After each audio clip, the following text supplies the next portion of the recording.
Welcome to What's Happening at the Quick, the show where we bring you all the inside details on performance events and the incredible artists who make them happen here at the Regina A. Quick Center for the Arts. I'm Dr. Rachel Harris, Executive Director, and I'm thrilled to have with us today Lisa and Lori Brigantino, the talented sisters behind the comedy duo Vickie and Nickie. Known for their quick wit, musical versatility, and humor, the Brigantino sisters bring a unique mix of storytelling, music, and character work to the stage. Good morning, everyone. Good morning, Rachel. They're here today to talk about their upcoming comedy show, Vickie and Nickie's Holiday Sleigh Ride, happening on Friday, December 6th at 7:30 p.m., as well as their other exciting projects, including their work on the play Alma, their vocal trio In the Rough, and Lisa's composition and licensing work. Lisa and Lori, welcome to the show. Oh, hello, Rachel. Thank you so much. It is so wonderful to see you. We wanted to take a moment to say that your show was brought to us by our own Ed Simone, and he laid it on our desk and said, "This is a fantastic comedy duo." And our friends Laura Peterson and I were so thrilled because everyone that you work with, we all went to school together. Yeah. So you are Fredonia grads, Fredonia through and through. And I'm so happy that you are here on the show today.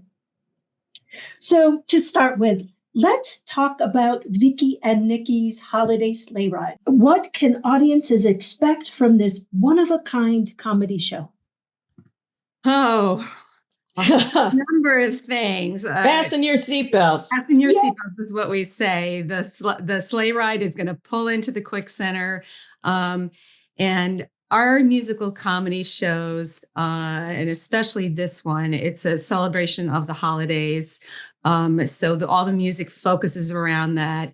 And we do some traditional holiday songs, traditionally, and some not traditionally.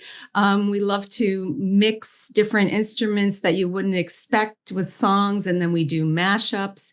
We also give you a background about the characters who are from Minnesota. So you're the flat A, there are y'all, you know. And we talk about our families and our relationship and our musical career touring the prison circuit, and a lot of fun. So your comedy duo, Vickie and Nickie, this has been a staple of your performance work for years. What inspired you to create these characters, and how have they evolved since you first started performing as them? It's all Lori's fault. She kind of, it's how it started. Tell the abbreviated version, call it Lori. The Vickie and Nickie monster because it's grown, and the show is bigger than us now, you know. It's a long story. I'll make it as short as possible.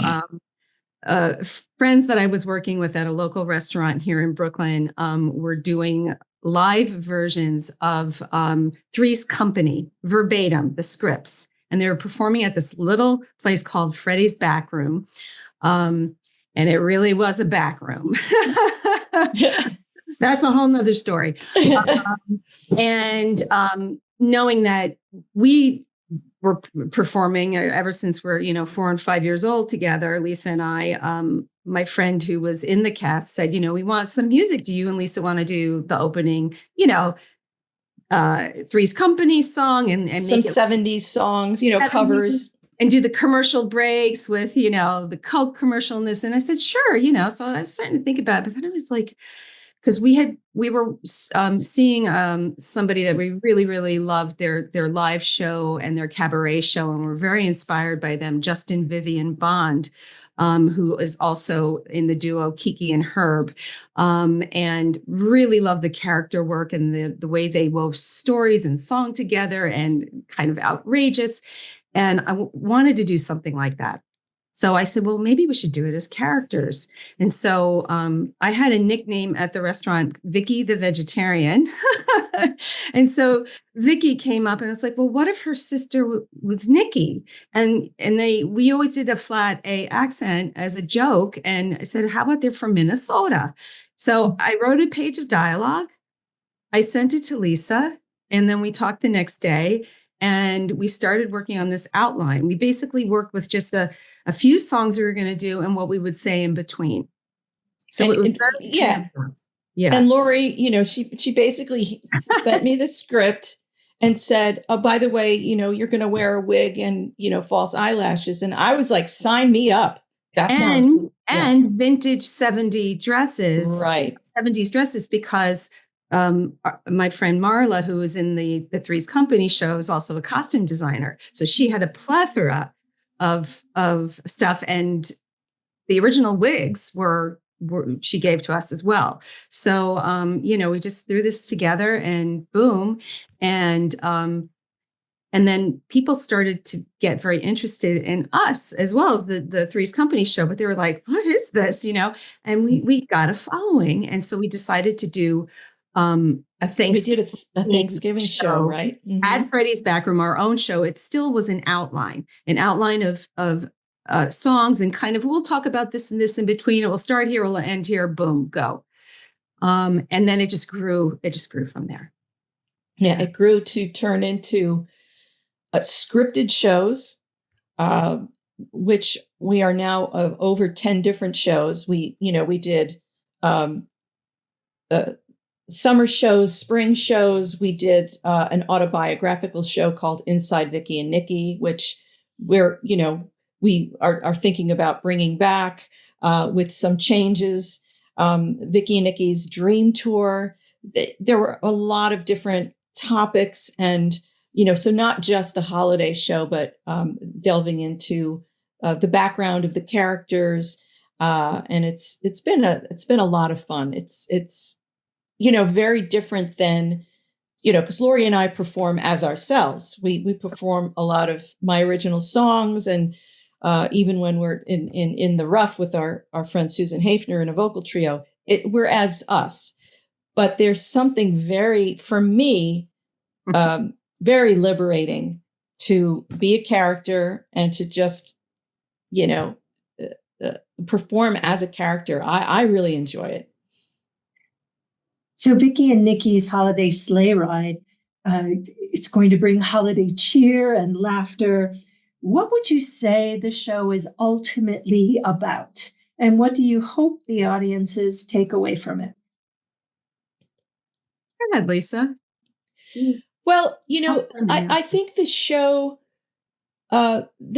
really is kind of, I like to think of the various holidays. Everybody's different. Everybody celebrates something else. I'm kind of an all roads lead to Rome gal. You know what I mean? I think there's just different pathways to get to the same thing.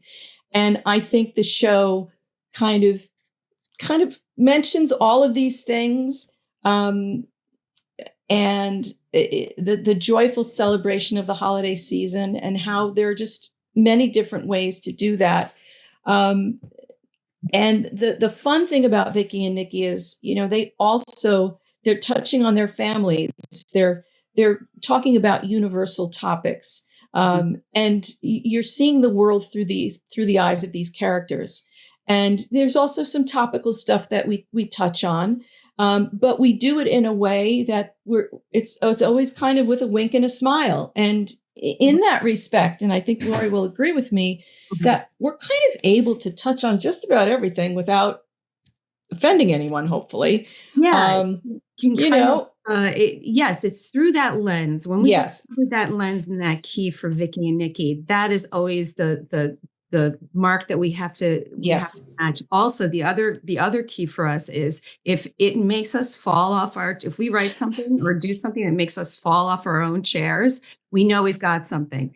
Yeah. And then we have to work on it a few times so that we're done with the laughter and we can keep the straight face, Yeah, there's one thing we have written in this show, and we're still not through, like laughing through it. No, yeah, So we we're will. like, we're working on it, but yeah. But I would say, to Lisa's point, to kind of sum that up, there is to all of our shows, and especially the holiday show, there's a very strong theme of being inclusive. In their own way. They want to incorporate, they want everyone to feel at home, even though it may sound kind of wonky the way they say that. They're in their own way. They want everyone to feel at home with them and feel like they can enjoy themselves. You both have this incredible ability to seamlessly blend music, comedy, and storytelling. In your Vickie and Nickie shows, for someone who has never seen a performance before, how would you describe the show and what's unique about this holiday-themed installment? Well, I think first for us, as the creators of it, it starts with character. Now that we know the characters so well, and like I was saying, we have that key to the characters, everything's funneled through that. If it doesn't, we know if it's not going to work. And what the audience is going to get is like a 3-ring circus, basically. We are literally juggling instruments, movement, jokes, story, and singing, and harmony most of the time. And so they're going to see us, being full out entertainers, not only as the creators of it, but the co-directors, but we are the performers and we are the band. So it is kind of like watching a 3-ring circus.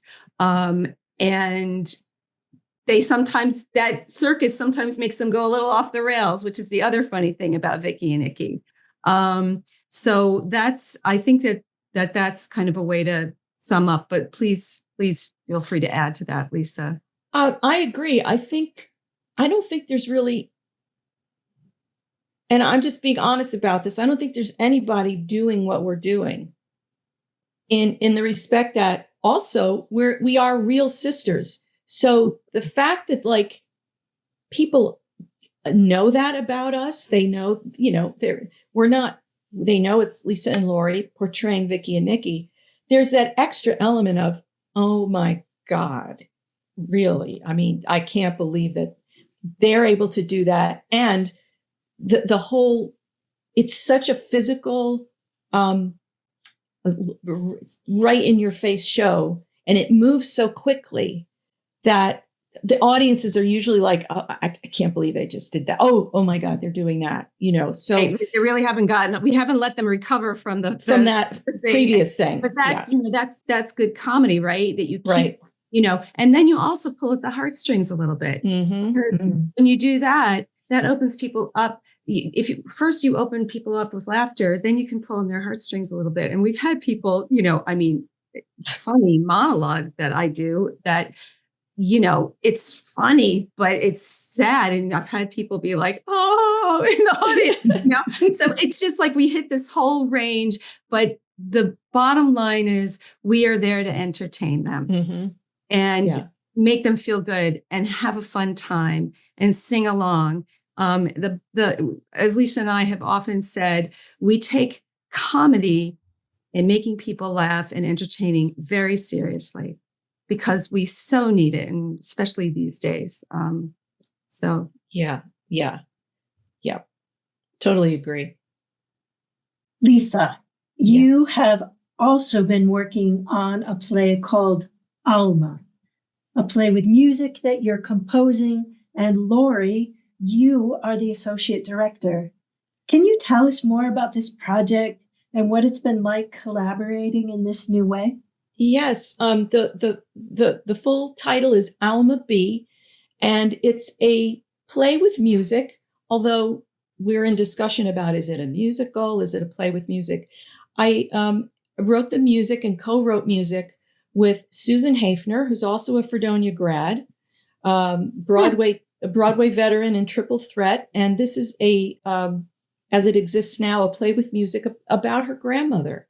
And it's kind of a memory play. So it's the grandmother, it's Susan as an adult, it's Susan as a teenager, as a child, and the relationship that she had with her grandmother, and how it's challenging to what do you do with the things that that are handed down to you and you have trouble dealing with because the emotion is so strong. So it's a really beautiful project. I love collaborating with Susan, and we started working on it during the pandemic. And this past year, we had 3 readings. We had a reading up at New London Barn in New Hampshire. We had a Zoom reading in January. We had a 3rd reading at Playhouse on Park in Hartford, Connecticut. So at this point, we're trying to see if we can get some interest from a theater about producing it and taking it that extra step. And Lori is involved as an associate director. So that's been really cool.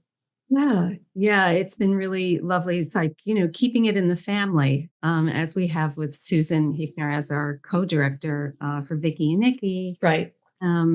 And I was honored that, she asked me to come along in the beginning stages of, once she and Lisa had been working for a while, then I came in at that point. And then prior to that, she had Sarah Bryans, who is a wonderful Broadway choreographer and director, and she works regionally all over the country. And she's the director. So I'm basically, assisting her with anything, and really assisting anybody with anything that they need when we are either in rehearsal or doing the staged readings that we've done. So yeah. So all 3 of you are in the vocal trio in the Rough. And how did you all meet? What is it about this trio that's so special, and how does it differ from Vickie and Nickie? Well, Susan and I met in Chamber Singers at SUNY Fredonia. She was the only freshman in the group the year that I was in it for the first time. I was a junior. And we really didn't know each other early on, but we went on our spring tour, and there, like one of the first or second nights, we ended up, rooming together. You kind of go off with a family, right? A couple of folks go here, a couple of folks go there. And we just hit it off, and we became fast friends right away. And I began to, as I learned about her and her family, they did a lot of folk music, sitting around and singing, and our family did that too. Although ours was a bit more like the old timey stuff, like 5'2" and that kind of thing. They were doing more of like the Pete Seeger and whatever.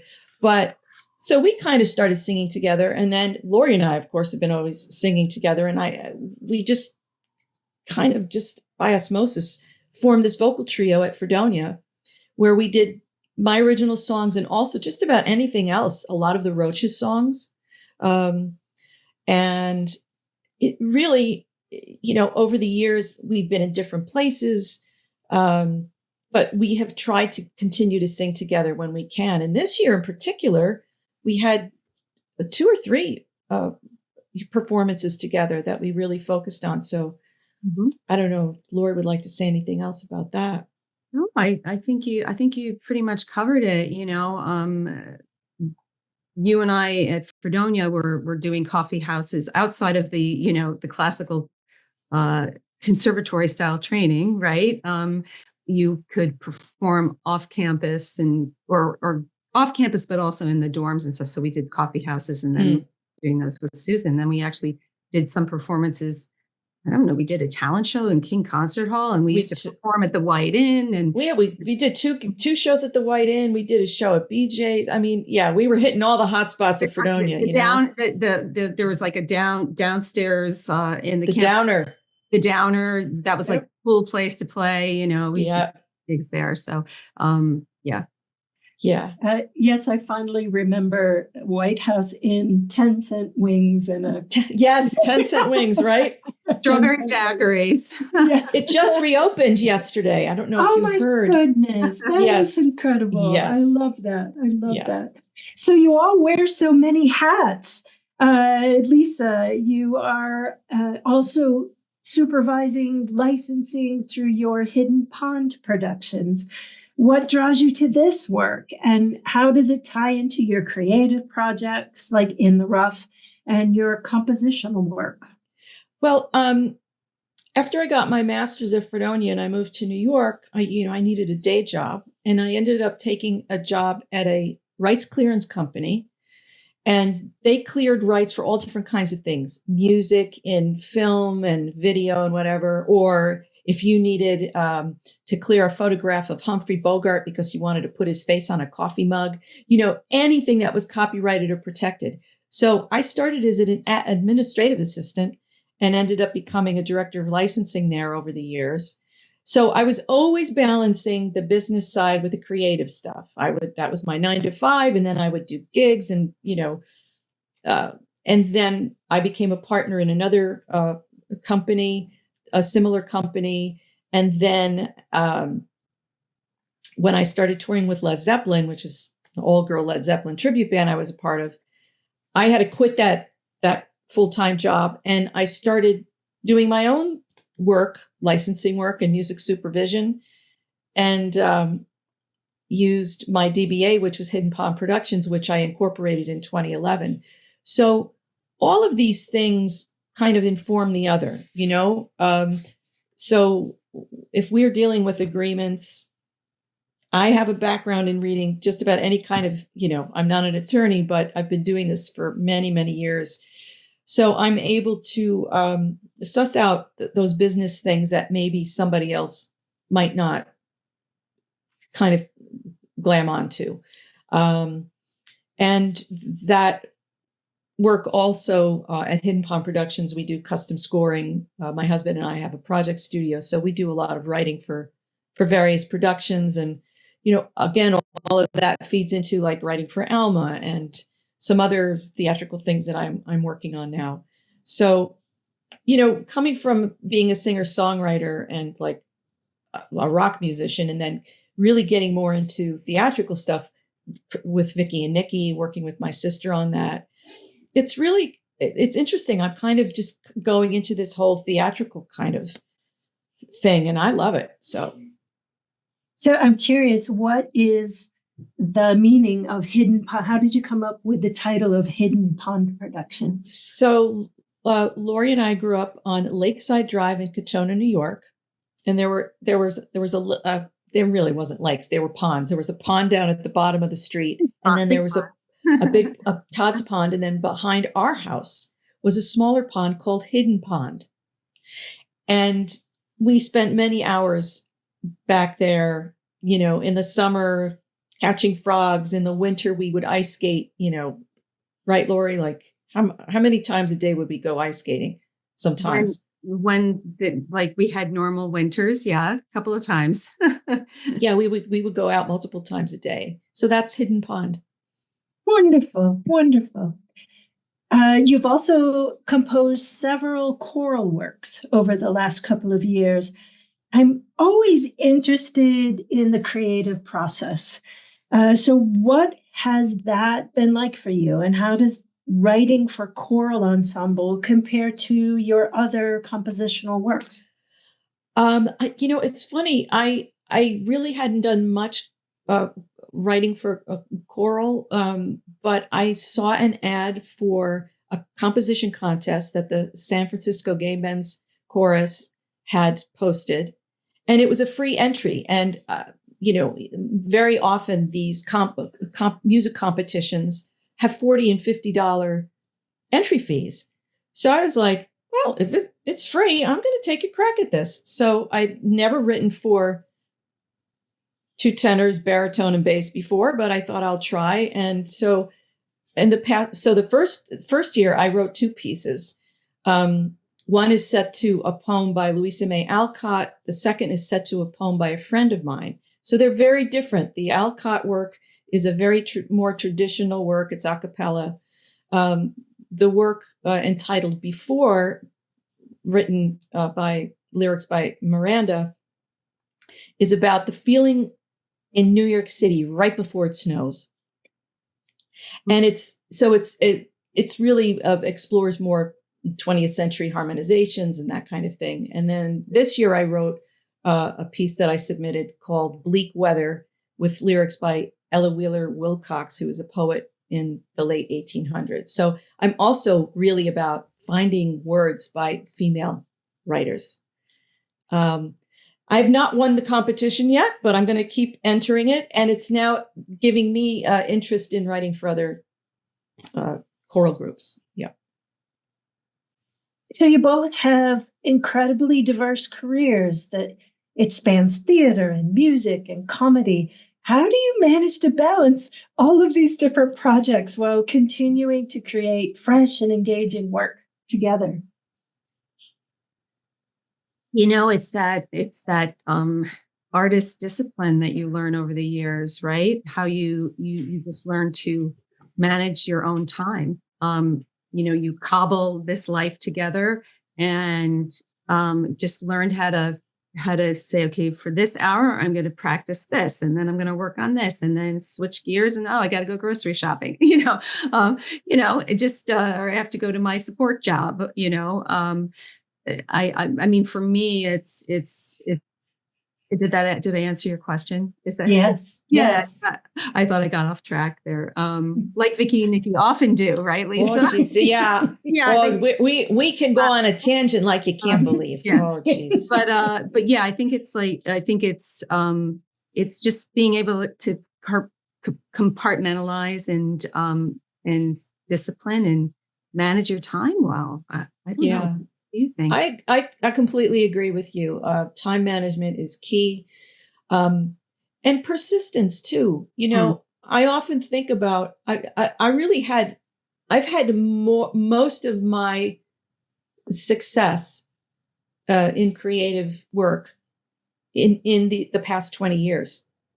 And so I think to myself, wow, if I had just, when I was in my 30s said, I just can't do this anymore. I can't, I would have been, stopping something where I've had so many good things happen in the past 20 years that I think persistence is key, keeping it going and being dedicated. And, sometimes you got to just find that energy. Then when you wake up in the morning, you're like, all right, another day as a creative, this is just what it is. So this leads perfectly into the next question. For students, for aspiring performers who are looking to build multifaceted careers in music, theater, comedy, what advice would you give to our younger artists? Well, I would say, having, pursued a career as an actor as well in New York City, is, when you're going to those auditions one after another, whether it's straight theater or musical theater, or it's film or TV, or commercials, that you have something of your own creative going always, because that will carry you through. And, this business is a lot about a lot of no's. And you have to find a way when those no's are happening to say yes to yourself and yes to your creativity and keeping that going, whether it's writing, whether it's, and community, finding community in it. And there's so much community, especially in New York City. But I think that, wherever you are, you can create that community for yourself. It's working with other people that want to do creative work, and just, taking a chance too. Sometimes some people say, oh, I'm really not a writer, but I do have this idea for a story. Well, just write, or work with somebody else who maybe has a little more experience with you. But if you have an idea or an urge to do something outside of pounding the pavement for the work, and take class and study, keep studying, keep honing. Exactly. For my opera students, I always say you may not be performing at the moment, but it's a good time to work on your diction or work on your languages. Or there are so many other pieces of the pie. Work on your acting technique that you can concentrate on and still move forward. Yeah, I completely agree with that. And I also think, we're living in a time, it's very different than when we were at school. We're living in a time where there's so much information coming into the young people. And, they see something and they're like, oh, they're doing that and they're doing that. And I think um, it's really easy to get distracted and to almost get a little discouraged because there's so many people already doing that. But I think the thing I would say is to really listen to that inner part of you, that instinct that has an idea about something, and that the thing that makes you unique as an individual, and to pursue that, because that's really, that spark is what you have and what you can bring to the world, and not trying to copy somebody else because they have 100,000 Instagram followers, you know, and ultimately really like connecting with like-minded folks who are looking to do good work as well. I think that's really important. I loved what you said about persistence and age is, in my mind, age is not a is just a number. Yeah. So when age is just a number, what are you going to do?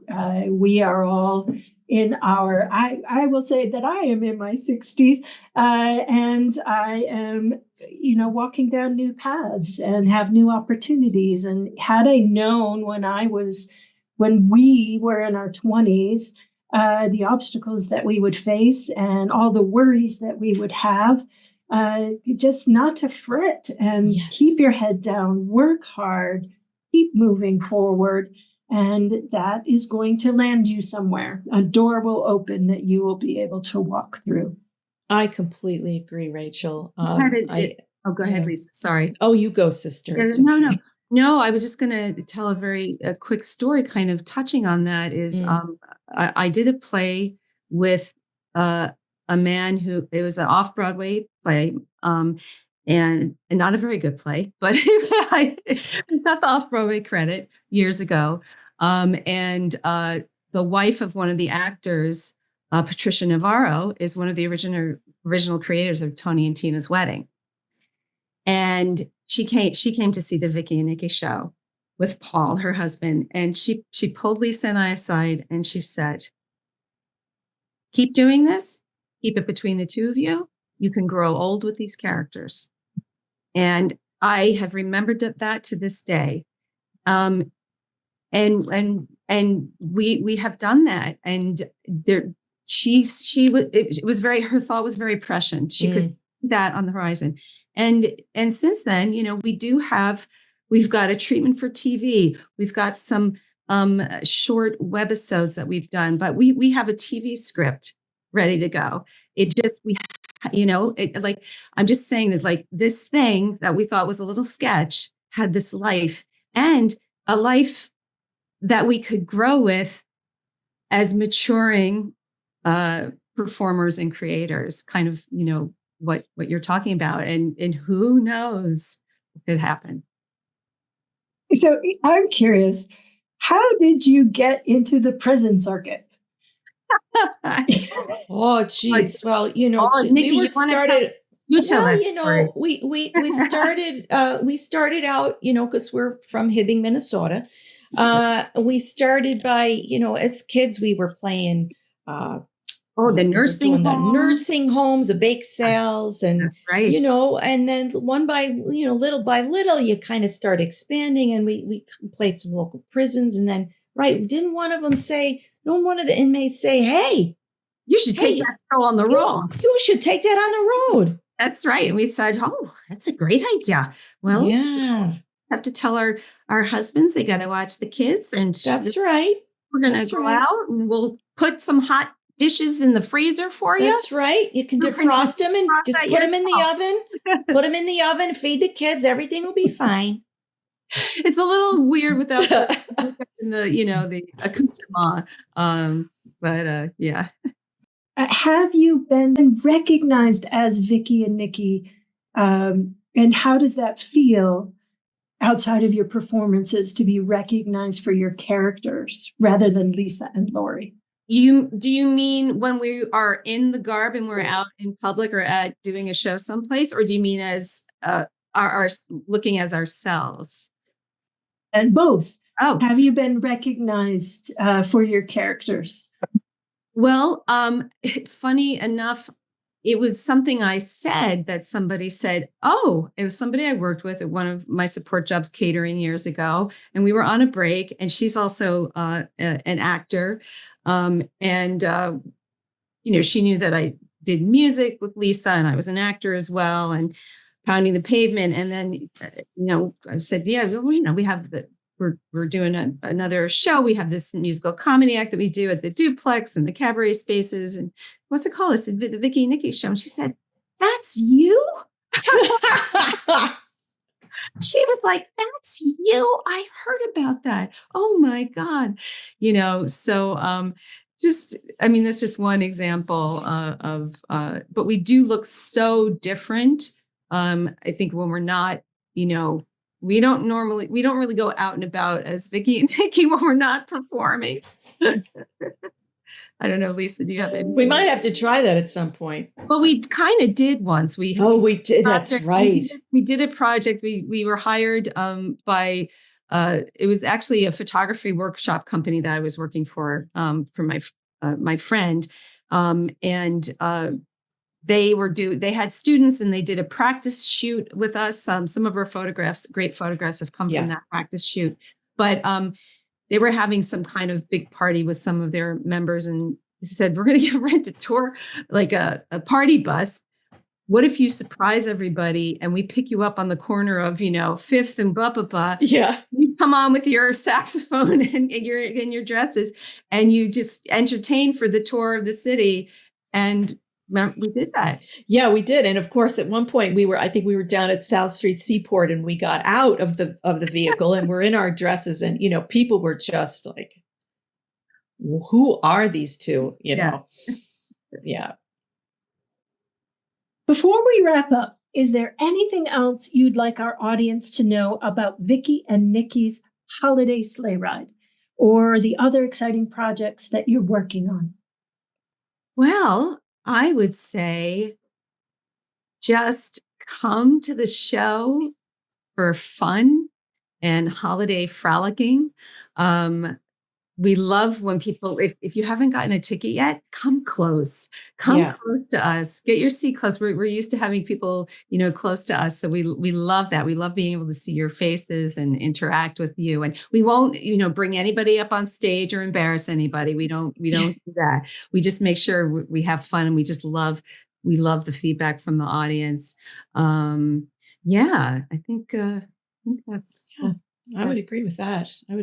And we have some other projects. Yeah. Some fun things coming up, some fun gigs that we already have lined up for the new year. And people can find out about what we're doing as Lisa and Lori at lisabrigantino.com. And any upcoming shows are listed there. And Very good. Very good. You guys are incredible. I love it. Thank you. Thank you, Rachel. You two are some remarkable people who exemplify what it means to be persistent in the pursuit of your dreams. I have no doubt that people will hear this story and be inspired to continue pursuing their dreams. And so, Lisa and Lori Brigantino, thank you so much for joining us today on What's Happening at the Quick.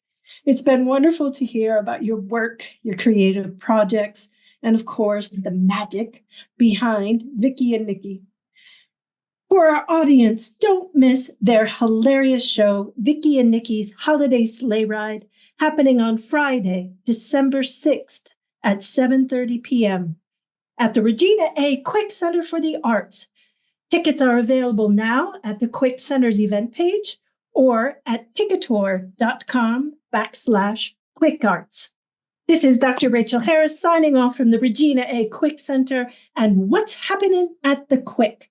We hope to see you at the show.